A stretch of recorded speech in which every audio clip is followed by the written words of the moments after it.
չի իմանալու։ Շնորհակալություն։ Պարոն Թունյան, ուրեմն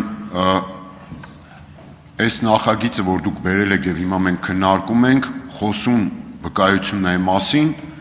որ բազմաթիվ խնդիրներ կան նոր ներդրվող համակարգի, այդ թվում նպատակից բխող, գործառույթից բխող, նաեւ իր տեխնիկական եւ այլ հարցերից։ Իդեպ ասեմ, հունվարի 1-ից այս տարվա փորձում էի լրացնել այդ հայտարարագիրը։ Ամիս ու կես չստացվեց։ Մի կերպ ծանոթ խառնեցի պեկում, բան, տենց պաշտոնական դիրքս եմ չարաշահել, ասեմ իմանաք, լուրջ օրենքներ խախտելով, մի կերպ կարողացա տենց ծանոթի միջոցով լրացնեմ։ Հիմա ասում եմ, բա այս հիմա սկզբնաժամկետ եք դնում։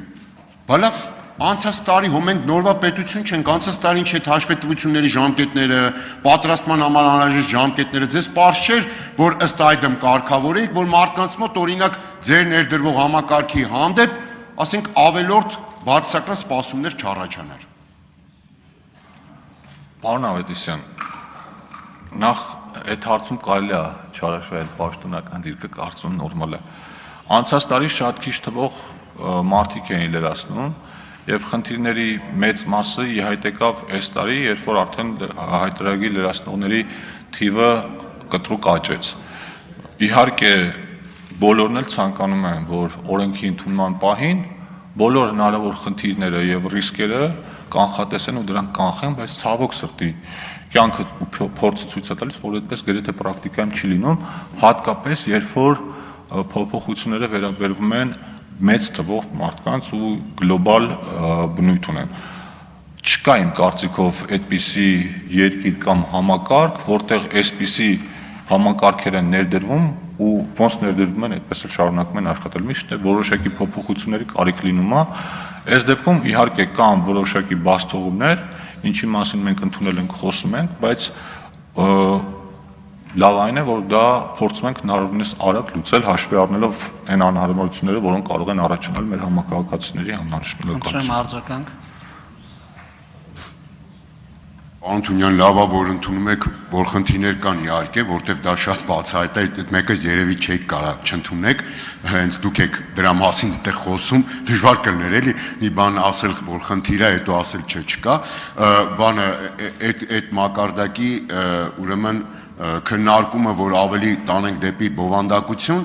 ասեմ հետեւյալը, նախագիծ էի բերել, ասում էի լիքը խնդիր կա, բերեք կասեցնենք, հետո այդ խնդիրները կլուծվի, ավելի լավ համակարգ, դրական սպասումներով կառաջարկենք հանրությանը։ Մերժեցիք այդ նախագիծը,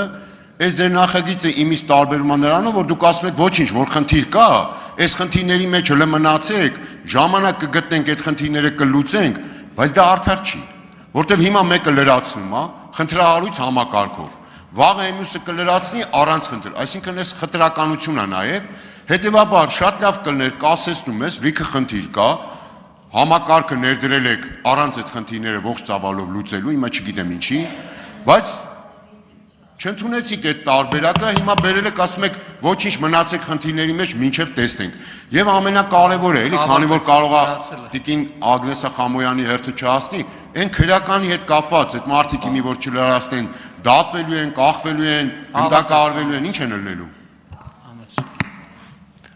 Պարոն Ավետիսյան, իրականում եթե խնդիր կա ընդունում ենք, խնդիր չկա չենք ընդունում։ Խնդիրը այլմոլորակայինների պես բան չէ, որ մեկը հավատա, մեկը չէ, կա, բոլորն էլ տեսնում են։ Հիմա ժամանակին քննարկել ենք, օրինակ եթե 22 թվականին դուք էլ այն ժամանակ այդ քննարկումներին մասնակցեիք քաղաքական բոյկոտի փոխարեն, գայեք մի քանի խնդիր էլ դուք ի սկզբանե ասեք, օրինակ սա կարող է այսպես լինի, կարող է լիքը հարցը շատ ավելի լավ լիներ։ Ինչ վերաբերում է համակարգացիների դատվելուն, եւս մեկ անգամ ասում եմ, հարգելի համակարգացիներ, 400, այո, տիկին Խամոյան, ճշտել եմ իրավաբանների հետ, 444 հոդվածը վերաբերվում է պաշտոնատար անձանց կողմից կոռուպցիայի կանխարգելման հանձնաժողով վերաբերող հայտարարագրերին, ֆիզիկական անձանց դա չի վերաբերվում, այսինքն հայտարարագիրը չլրացնելու դեպքում դա չի ենթադրում ազատազրկում։ Իհարկե սա չի նշանակում, որ մեր քաղաքացիները պիտի սա իմանալով հայտարարագիր լրացնելուց խուսափեն։ Շնորհակալություն։ Մենք հարցերի ժամանակը սպառել ենք, բայց պատիվ ունեմից մի պատգամավոր հետ հնարավորություն տանք Թագուհի Թովմասյան։ Շնորհակալություն, կաշխատեմ լինել հակիրճ, իմ գործընկերների համբերությունը չճարաշահելու համար։ Պարոն Թունյան, երկու հարց։ Դուք նաև ասացիք, որ քաղաքացիների շատ փոքր թիվն է, փոքր թիվի թվով քաղաքացիներ են հայտարարագիր ներկայացրել։ Մոտավորապես 5%-ի մասին է խոսքը հայտարարագիր լրացնելու պարտավորություն ունեցողների։ Հիմա, քանի որ իշխանությունը հայտարարել է, որ սա կոռուպցիայի դեմ պայքարի աննախադեպ նաև գործիք է, ես ուզում եմ դուք ինձ բացատրեք եւ նաև հանրությանը բացատրեք, այդ 5% քաղաքացիներ, ովքեր որ լրացրել են հայտարարագիր, արդյոք նպաստել են այդ կոռուպցիայի դեմ պայքարի 5%-անոց դրական տեղաշարժի։ Եվ երկրորդ հարցս, ձեր հարևան Պողոսը լրացրել է հայտարարագիրը։ Մեր հարևան Պողոսը չի լրացրել եւ ասաց, որ չի լրացնելու, որովհետեւ ինքը թոշակառու է, իր թորը, իր որդին մեկ-մեկ իրեն գումար են փոխանցում, որքան որ թոշակը չի բավարարում, որպեսզի ապրի եւ ասաց սկզբունքորեն չի լրացնելու։ Ձեր հարևանից ինչ կա։ Տիկին Թովմասյան, ամեն հաջորդ հարցն հենց հարցա, որ գայթակղություն առաջանում կենտրոնալա դրա վրա այն մեկին չպատասխանել։ Պողոսը ըստ էության ձեր մոտ է տեղափոխվել, դուք էլ կարող եք հարցնել, որտեղ ոնց որ էլ մեր մոտ չի ապրում։ Առաջին հարցինի պատասխան։ Ուրեմն հայտարարագիրը ֆիզիկական անձանց եւ դրա արժեվ դրված նպատակները չնայած անուղղակիորեն լուծում են նաև կոռուպցիայի խնդիրը, բայց իրենց արժև հիմնական նպատակը կոռուպցիան չի եղել եւ դա կարող է կոռուպցիայի դեմ պայքարին օգուտ տալ, երբ որ մենք ունենանք այդ ամբողջական փակ ցիկլը, այսինքն երբ որ բոլորը կլրացնեն, հնարավոր կլինի արդեն այդ միջօղակային կապերը տեսնել, բացահայտել, հասկանալ ինչ է կատարվում, այդ ժամանակ դա նաև թույլ կտա որոշ շեղումներ, եթե կան ի հայտ բերել 5% կամ 10% լրացնելու պարագայում դա այդ էֆեկտը չի ունենա, ուչերել կարող ունենալ։ Շնորհակալություն։